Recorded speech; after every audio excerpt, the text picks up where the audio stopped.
akwai manyan sharuɗa guda da duk musulmin da zai addu'a idan ya cika su insha Allah ta'ala Allah zai karbi addu'arsa. Amma in bai cika guda taran nan ba bai da tabbacin za a karbe su. Shar'i na farko shine Allah ya du'u illa Allah azza wa jal. Kar mutum ya roki kowa sai Allah. Kar ka zo kana cewa ya Allah Allah ka sa wani ya bani, a'a ya Allah ka bani. Tun roƙon asali Allah kake roƙo, shi Allah ya san ta ina zaka samu. Shi yasa manzon Allah yake cewa wa idza sa'alta fas'alillah. In za ka yi roƙo to roƙi Allah. Wannan shine sharadin farko. Wanda wani lokaci kana roƙon han Allah ba ni amma zuciyarka na tana Allah juwa ne. Shi kake gari a cikin addu'ar amma Allah kake roƙo, dai ba Allah kake roƙo ba. Tun asali ka ga Allah kake roƙo a zuciyarka ka san yanzu da Allah kake roƙo. Ka iya shigo da wani dan adam da kake ga Allah zai aiki da shi wajen biya maka bukata, amma kar ka samu yakinin shine mai yi, shi sababi ne Allah ne mai bayarwa. Na biyu kuma ay yatawassal ila Allah azza wa jalla bi ahadi anwa'i tawassul al mashru' a cikin addu'a idan za ka yi ka rika tawassuli da nau'ukan tawassuli wanda ya halatta a shari'a. Tawassuli shine tsani, ka hau tsani ka isa zuwa ga bukatarka. Shine in ka zo addu'a din kaman ka ce ya Allah muna sallah, muna azumi, muna zakka don neman yardarka. Ya Allah muna biyayya ga iyaye don neman yardarka. Ya Allah ka biya mana bukatunmu. To wannan shine tawassuli. Ka rikira wasu ayyukanka na alkhairi da kake yi don neman yardarka sai ka ce Allah duk wannan dan kai nake yi. Ya Allah a taimaka a biya mana wannan bukatar. Tawassuli ya halatta kuma ka roƙi wani mutum da kake ga bawan Allah ne a ce akar maka Allah ko ustazuwa ne don Allah tuna da mu cikin addu'a. Ya halatta a roƙi wani mutum ya taimaka maka da addu'a. Ba wai ka ce Allah ba zidan wani ba sai dai ka roƙi shi wannan ya maka addu'a. Don sahabbai sukan zo su roƙi manzon Allah ya musu addu'a kamar mimbarin da ya hawa yake khutba wani balarabin kawai ya zo shi ya annabi ya mana addu'a Allah ya ruwa kuma annabi ya daga hannu ya addu'a. Kaga ya roƙi annabi ya addu'a ne. Ya halatta ka roƙi wanda kake ga Allah zai amsa addu'a sai maka. Ya halatta ka roƙi Allah da sunayensa masu daraja, tawassuli ne. Alhayyu alqayyum misali asma'ullahi al'azam. Wannan shine nau'i na biyu. In za ka yi addu'a ka rika roƙon Allah da wasu ayyukanka na alkhairi ko sunayensa masu daraja ko kuma ka roƙi wani salihin bawa ya maka addu'a. Na uku kuma tajannub al-istijal. A cikin addu'a dole ka nisanci gaggawa. Kar ka rika yanzu sai an baka ya Allah ba ni yanzu kana daga hannun kaman za a je ko daga sama kana miƙe Allah ba ni ya Allah ba ni wannan ba daidai bane a sunna. Babu istijali, Allah shi ya san yaushe ya dace a baka. Hadisi ingantacce manzo Allah yace yustajabu li ahadikum ma lam yu'ajjal. Ana amsa wa ɗayan kuma matukar bai yi gaggawa ba, amma in ya gaggawa ba za a amsa masa ba kenan babu tabbas. Amma matukar baka yi gaggawa ba cikin addu'a, annabi tsira da aminci sabbata a gare shi yace Allah subhanahu wata'ala zai iya amsa maka. Na hudu shine ayyadu Allah azza wa jalla biduni ithm wala qati'ah. Mutum ya roki Allah addu'ar da babu zunubi babu yanke zumunta a cikinta. Shine karka rika roƙon Allah kuma haramu. Duk abin da zaka roƙa karka yi addu'a ta haramu. Ka rika cewa ya Allah ya sa duk Abuja babu wanda kai ka iya shan giya. Kaga wannan addu'a ai bata yi ba. Ko ka rika addu'a ya Allah Allah raba tsakanin wani da uwarsa ko Allah ya raba tsakanin wance da mahaifiyarta. Wannan kaga akwai yanke zumunta.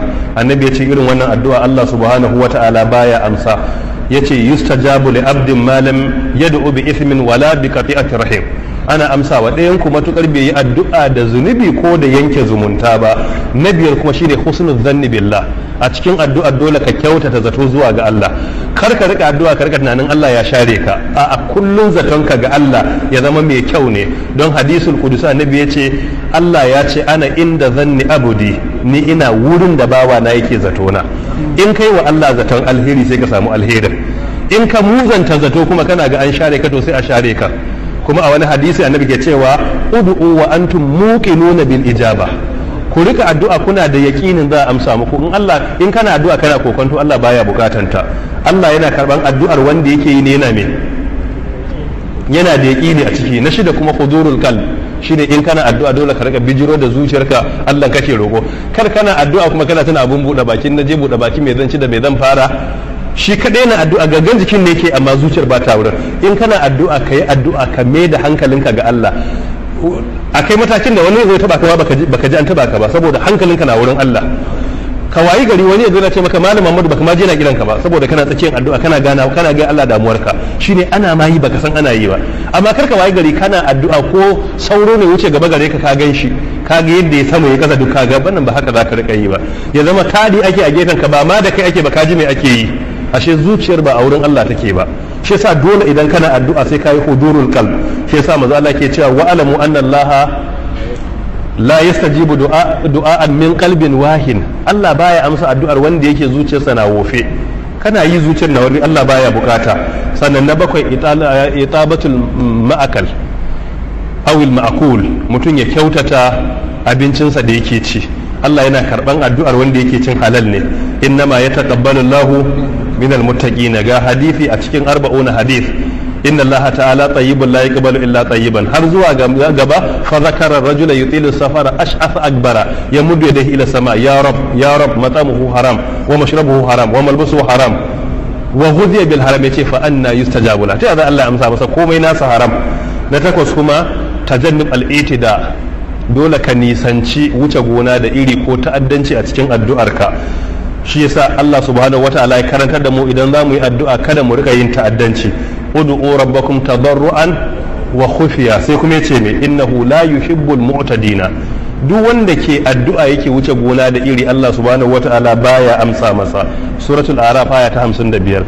ka rika addu'a ta zalunci, ya Allah ka halakar da su wane, ya Allah kai kaza ko babu dalili, Allah baya karba.